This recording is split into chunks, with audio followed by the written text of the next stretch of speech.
Assalamualaikum warahmatullahi wabarakatuh. Perkenalkan nama saya Safinatul Nurlita, kelas 2B, NIM 2201031119.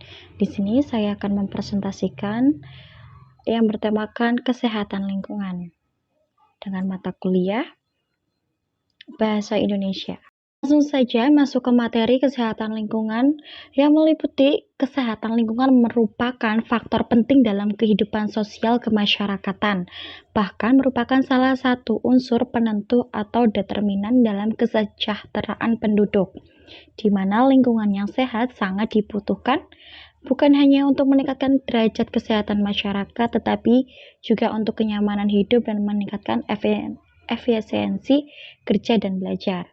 Pengertian kesehatan menurut Organisasi Kesehatan Dunia atau WHO tahun 1948 menyebutkan bahwa pengertian kesehatan adalah sebagai suatu keadaan fisik, mental, dan sosial kesejahteraan dan bukan hanya ketiadaan penyakit atau kelemahan. Syarat lingkungan yang sehat. Yang pertama ada keadaan air. Air sehat adalah air yang tidak berbau, tidak tercemar, dan dapat dilihat dari kejernihannya. Kalau sudah pasti kebersihannya, dimasak dengan suhu 1000 cc sehingga bakteri yang ada di dalam air tersebut mati. Selanjutnya yang nomor 2, keadaan udara.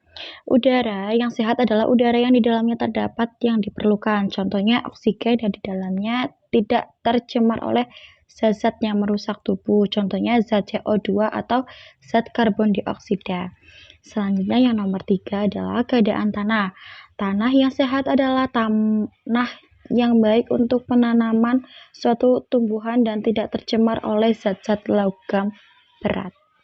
Cara memelihara kesehatan lingkungan. Yang pertama, membuang sampah pada tempatnya, dan yang nomor 2, memisahkan sampah organik dan sampah non-organik, dan yang nomor 3, menyapu dan mengepel lantai secara teratur, dan yang nomor 4, membuang barang yang sudah tidak terpakai atau tidak digunakan lagi.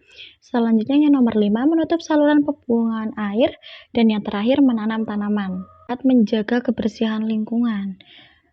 Yang pertama, terhindar dari penyakit yang disebabkan oleh lingkungan yang tidak sehat. Lalu lingkungan menjadi lebih sejuk. Selanjutnya, bebas dari polusi udara. Air juga menjadi lebih bersih dan aman untuk diminum. Selanjutnya, lebih tenang dalam menjalankan aktivitas sehari-hari. Kesehatan lingkungan meliputi ada tempat umum, yaitu hotel, terminal, pasar, pertokoan, dan usaha-usaha yang sejenisnya. Selanjutnya, lingkungan pemukiman. Contohnya yaitu ada rumah tinggal, asrama, atau yang sejenisnya. Untuk lingkungan kerja, ada perkantoran, kawasan industri, atau sejenisnya. Untuk angkutan umum, ada kendaraan darat, laut, dan udara yang digunakan untuk umum. Yang pertama ada faktor fisik. Faktor fisik berupa biotik dan abiotik, di mana faktor tersebut berperan penting bagi masyarakat dalam memperhatikan di mana tempat tinggal mereka akan dibangun. Jika suatu rumah dibangun di pedesaan, sudah tentu disesuaikan dengan kondisi di pedesaan itu. Misalnya keadaan air yang bersih terhindar dari pencemaran akan membawa dampak yang baik bagi kesehatan masyarakat di pedesaan itu. Selanjutnya ada faktor sosial. Faktor sosial berupa tingkah laku, kepandaian, adat istiadat, di mana faktor tersebut berperan dalam hubungan masyarakat di lingkungannya. Selanjutnya ada faktor ekonomi. Faktor ekonomi berupa pekerjaan, pendapatan, kemiskinan, di mana pada umumnya di lingkungan tersebut diduduki sebagai besar orang yang tidak mampu, maka secara tidak langsung berpengaruh terhadap kesehatan lingkungan yang di tempat tinggalnya. Penyakit yang ditimbulkan oleh lingkungan yang tidak sehat. Yang pertama adalah kolera. Kolera adalah penyakit saluran cerna yang disalurkan lewat penggunaan air dalam kehidupan sehari-hari. Selanjutnya, tifus perut adalah penyakit saluran cerna yang ditularkan lewat penggunaan air dalam kehidupan sehari-hari.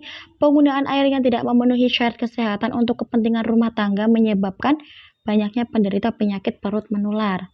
Selanjutnya, ada diare. Diare adalah penyakit saluran cerna yang ditandai bercak-bercak encer dengan atau tanpa darah dan muntah-muntah.